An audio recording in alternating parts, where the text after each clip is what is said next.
Now this is the QSP Unicorn. In total, this knife will come in 6 variations. I have 5 fingers, 6 variations, but I'm showing you 3 today. Now just imagine a black wash version of this, stone wash version of this, black wash version of this, and there's your lineup. Now, as far as these knives goes, let's start with the priorities. What is QSP trying to do with this knife? Well, first off, I would say they're trying to make a light, cheap, yet high quality product that you can carry in your pocket how you like and use how you like. For example, I would say the ambidextrous carry is a good example of that. Obviously, the standard canary-esque holes in the side, making this knife about 3.8 ounces. In the pocket, extremely easy to carry. And then the flat top, where it will fit nicely in your pocket, not jut out too much. And then the multiple options for opening the knife all say to me that this is a knife that QSP wants as many people to have as possible and for it to be as inobtrusive as possible. Unobtrusive, that was the word I was looking for. Unobtrusive. So now I've talked about the possible priorities of QSP. Let's talk about the uses for this knife and how it feels to use. How is it in the hand? Well, it's extremely comfortable and you have a decent amount of space to figure out where you want your fingers to go with the ergonomics of the thumb placement, of your finger placement with the little grooves in here.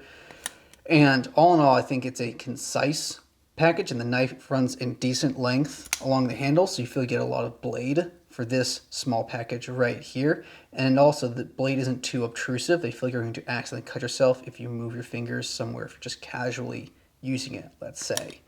And then as far as opening and closing, we're going to do ASMR test later, but it's easy and it feels like there's a decent window in this button lock process for closing it that you don't have to almost time the closing process or feel like, stress out about when you need to lift off or close. I feel like it turns nicely to this seated position and you can just put it away and that feels natural and comfortable. Now let's talk about aesthetics of these knives. Now obviously there's 6 variations that can come along, but they've kept with these whole G10, a kind of darker green, almost OD micarta feel to this knife.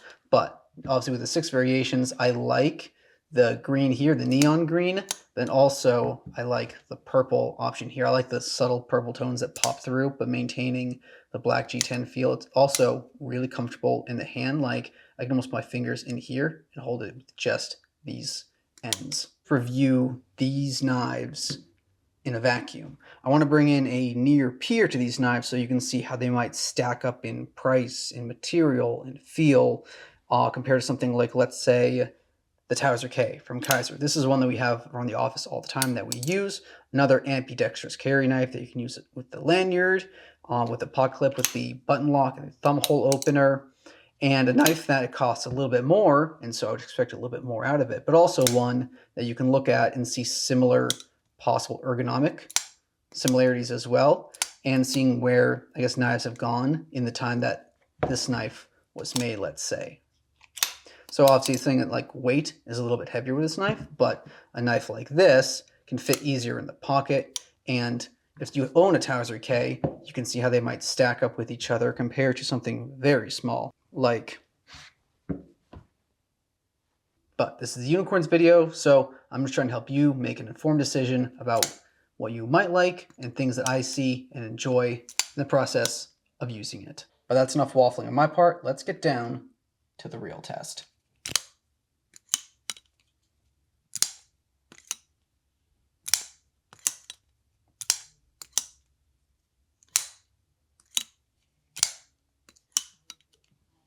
So a knife like this has an almost dull sound to it, which I would assume would be influenced by the presence of the G10 and the micarta and just the way that this blade pivots and moves. It doesn't have a ring to it, doesn't have a thrum to it. It's very quiet and I would say utilitarian in its presence, despite the funness of these scales, which I do quite enjoy.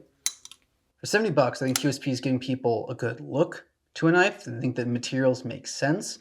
I think the options for carrying, for opening, for usage make sure that there's a lot of practicality and that you can use this knife and modify this knife how you want to, which I do appreciate quite a bit. And a knife that's under $100 or something like that.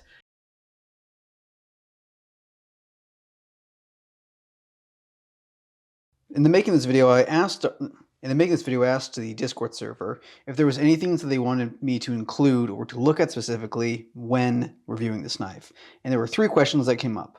Firstly, any hot spots when holding the knife? Well, holding it might depend a little bit on where you hold it. The only thing that I've found, possibly, it's a rather smooth hold, but the only thing I might find is where this clip might come in with the hand and might create something uncomfortable. Nothing is stacked or uncomfortable, and there's plenty of space to move your hand around to find a spot that feels good. So I'm going to say no to that, in my opinion and in my experience. Any button stick.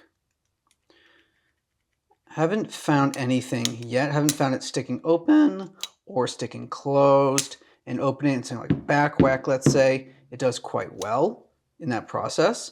So to that, I will say no. How stiff is the detent? Well, from the back, it's quite easy to use. And if I'm actually thinking about it, I can get it every time with no real effort. From the front here, from pulling, maybe 1 pound of force. And I just failed 2 in a row. That's embarrassing. But those are my thoughts on this knife. Let me know what you think about this knife, about these knives, about what QSP has been up to with the Vault and now with the Unicorn. And yeah, hop in the Discord, leave a like, feel free to subscribe. We've got some really cool things coming down the pipe. Thank you so much for watching, and I'll see you in the